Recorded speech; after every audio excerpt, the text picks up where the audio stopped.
All right, so we're doing the Farm to Table mini series. Here we are at Black Juniper Farms with Niko, and we're taking a look at the gardens. So I'm Niko, and I own and operate Black Juniper Farms in Chelmsford. Black Juniper Farms is a small yet very intensive farm that focuses primarily on specialty vegetables, lettuce, some cut flowers, things like that. We sell at the Sudbury Market on Thursdays and Saturdays, all year right up until the fall. Most of our farming that we do here is done quite intensively as compared to traditional farms, and we do this to achieve a much higher yield but using a much smaller footprint. So as you can see here, we have a little bed of carrots, which traditionally people would maybe do one row every 18 inches or so, whereas we're doing 6 rows 4 inches apart or something like that. That allows us to get really nice baby carrots without having to waste a bunch of space, and while maintaining amazing quality, basically. The darkness of the soil, is that how you found it, or is this largely because you've been working it with others? Absolutely. So it's extremely sandy soil here. It's Yeah. almost pure sand. Yeah, Like if you dig maybe but there's a lot of good organic matter in there 100%. from what I can see. So what we've done is we use a lot of compost. Yeah. So we make some of our own. That's actually kind of behind right here. Okay. It takes a while, but it is worth it. So this is kind of our better. This is our older beds. These are 3 years old, so right from the beginning. And further out, that's kind of our newer plots. What have we got here? Is this different kinds of kale? Yeah. So this is a trio of kales actually. So there's the white Russian right here. So that's got the white stems. There's red Russian, which has got the purple stems. And then there's a new one, which is a top secret kind in the same family, but it actually has a nice bright maroon colored. This is actually leaf. sweet. Yeah, and the leaves are they're almost leathery. They have that nice. They're not. But they break down really absolutely. easily. And you start thinking you have to cook the kale to be able to eat it, but this is. Yeah, It'd that's be a- exactly. it would be Like a shame regular to cook kale, it. I'm not actually a fan of, but this has a superior flavor in my opinion. Where are you finding the varietals? Those look incredible. They look so hardy. So we get a lot of our seeds from a company in Ontario actually that's called William Dan Seeds. Okay. They've been around for something like 75 or 80 years. They have important criteria, so we always look for cold hardiness because of our super harsh climate. Right. Interesting colors, flavors, and disease resistance is another big one. Do you find that there's some benefit by having, like you have the kale, you've got a couple different varieties, and you got different kinds of charge. If you have them growing together, does that give them a little bit of, does it help? I wouldn't say necessarily it helps. It is good to keep crops mixed as opposed to just filling all one area with the same things.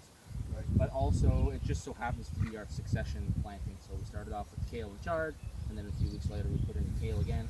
Just so happened these beds were available. What So you- variety of lettuce have we got here? Is that a whole that- It is an oak leaf, yeah. It's actually fairly new to market, this type of lettuce. It grows upright, Yeah. keeps it off the ground, keeps the disease away. These are going to be more towards the bitter greens. No, they actually, this particular variety, very, very heat resistant. That's another thing Okay. to look for. So they stay crisp, sweet, pretty much all season. Here is with our sunflowers, we actually interplanted some lettuce.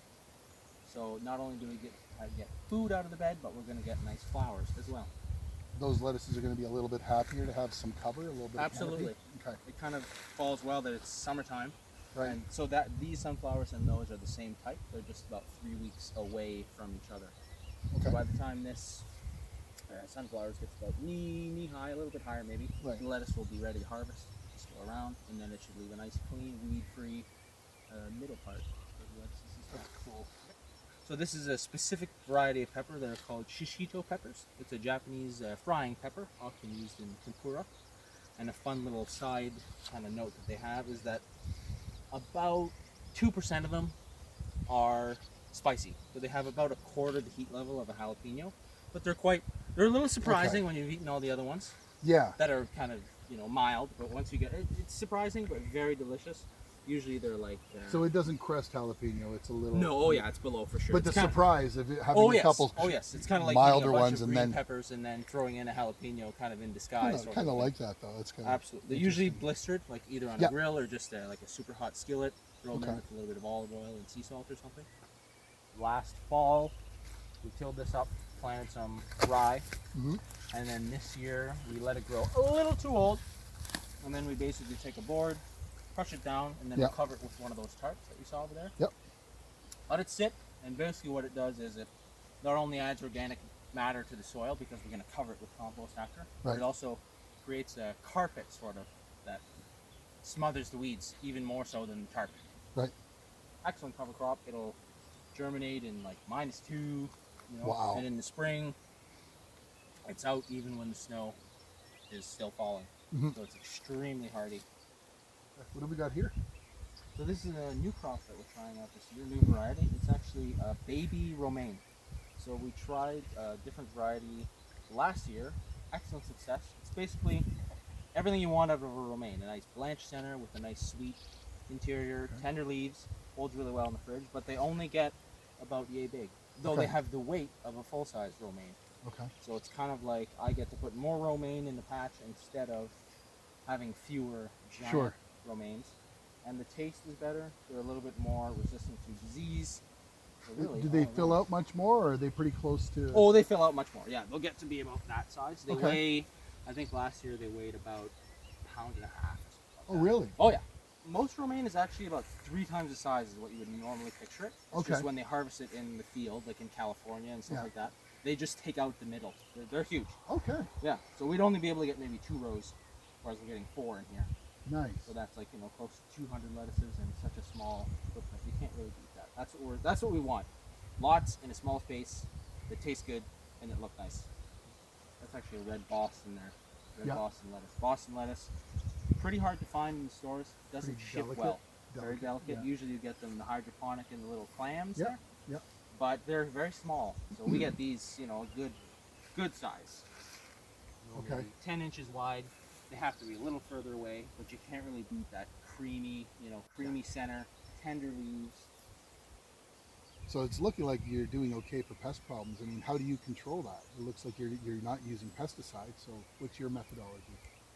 So the majority of our kind of pest control, I guess you could say, involves both rotating crops, specific varieties, and just the diversity of the farm.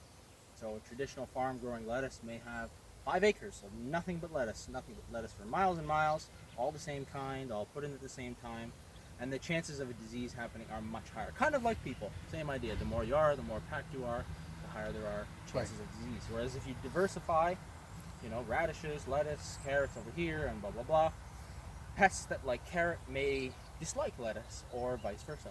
So it Interesting. keeps them away from each other, as well as kind of keeps them from becoming severe. That So kind of are you stuff. going to be able to harvest this, like nip it at the base and have it come again? Yeah. So the way that we harvest it is like I'll just come around with a bucket, a knife, and some gloves or whatever. You just kind of grab it like this around the waist and then cut it. Okay. maybe 3 inches from the top, Okay. and then it'll regrow completely So the twice. stuff that remains at the bottom almost gives you like a protective layer for the new stuff to come in? All you need really is just like the middle part, Okay. kind of the heart, because they grow all from that central Okay. stalk. Like a romaine lettuce or something might not necessarily work if you cut it too low. Whereas this, That it's makes kind of like sense. you'd have to cut it almost at the soil line to get Okay. it too low. So we'll get 2, sometimes 3 in the shoulder season, spring and fall, sometimes even 4 cuts off one. So it's amazing yield. Customer favorite, really, this particular green lettuce. Well, it's been really good getting to visit you here, Niko. You got a wonderful operation, colorful, wonderful varieties available. Looking forward to see how you get through this summer and continue to offer these wonderful products. Well, thank you so much. I really appreciate you guys coming. I think that what you guys are doing with the whole Farm to Table group and everything is very important. And not only that, but it seems to be taking off in different directions that maybe weren't intended and that are actually great. So thank you guys both very much.